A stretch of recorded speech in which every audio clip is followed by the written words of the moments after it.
India में कुछ पैसा ऐसा होता है जो मार्केट के लिए नहीं होता, ना ही एड्स के लिए होता, ना ही किसी प्रकार की सैलरी के लिए होता, ना ही एक्सपेंशन के लिए होता है। ये पैसा सिर्फ एक ही वजह से दिया जाता है, लॉ के डर से। इसे हम CSR कहते हैं। और जो CSR समझ गया उसे बिजनेस ढूंढने की जरूरत नहीं पड़ती, बिजनेस खुद उसको ढूंढ के आता है। लोग कहते हैं कि CSR चैरिटी होती है, लेकिन सच सुनो, CSR चॉइस नहीं होती, CSR लीगल ऑब्लिगेशन होता है। कंपनी को रूल्स के हिसाब से अपने प्रॉफिट का एक हिस्सा देना ही पड़ता है। और कंपनी का सबसे बड़ा डर क्या होता है? फेक NGOs, फेक कंप्लाइंसेस, या ऑडिट में उनको कोई परेशानी आ जाए, कोई डॉक्यूमेंटेशन में प्रॉब्लम आ जाए, या कुछ भी उनके साथ फ्रॉड हो जाए। इसीलिए वो खुद पैसा नहीं देना चाहती, वो गाइडेंस खरीदती है।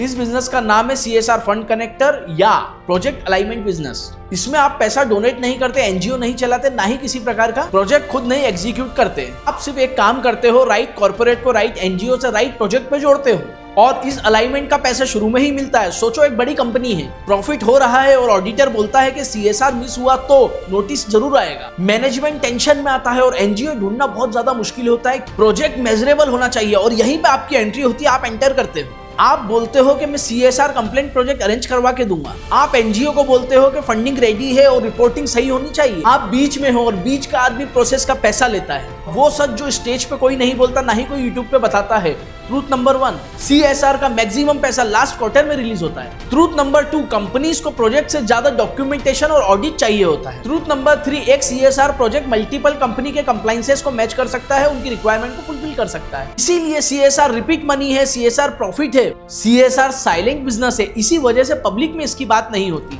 इस बिजनेस में आप रिक्वेस्ट नहीं करते, आप रिस्क दिखाते हो। आप कंपनी को बोलते हो अगर CSR गलत हुआ तो ऑडिट में दिक्कत आएगी, आपको बहुत ज्यादा प्रॉब्लम आने वाली है। और आप NGO को बोलते हो अगर रिपोर्टिंग गलत हुई तो फंडिंग रुक जाएगी। फिर आप सॉल्यूशन रखते हो, approved activity and proper reporting and clean utilisation. इस पॉइंट पे कोई बार्गेनिंग नहीं होती, क्योंकि यहाँ पैसा नहीं, रेपुटेशन दांव पे लगी होती है। यह बिजनेस उनके लिए बिल्कुल नहीं है जो क्विक मनी चाहते हैं या जो पेपर वर्क से डरते हैं और रिस्पॉन्सिबिलिटी से भागते हैं। यह बिजनेस उनके लिए है जो समझते हैं जहां डर होता है वहीं पैसा होता है। मिडिल क्लास को हमेशा बोला गया है कि डोनेट करो, पुण्य मिलेगा, लेकिन ये कभी नहीं बताया गया है कि डोनेशन भी एक सिस्टम का हिस्सा है। ये 30 दिन का चैलेंज सिर्फ बिजनेस का नहीं, पावर के फ्लो को समझने का चैलेंज और भी ज्यादा डेंजरस होगा। इसीलिए अब भी सब्सक्राइब करो, क्योंकि जो पैसों का रास्ता खुद बताता है वो कभी रास्ता नहीं भटकता।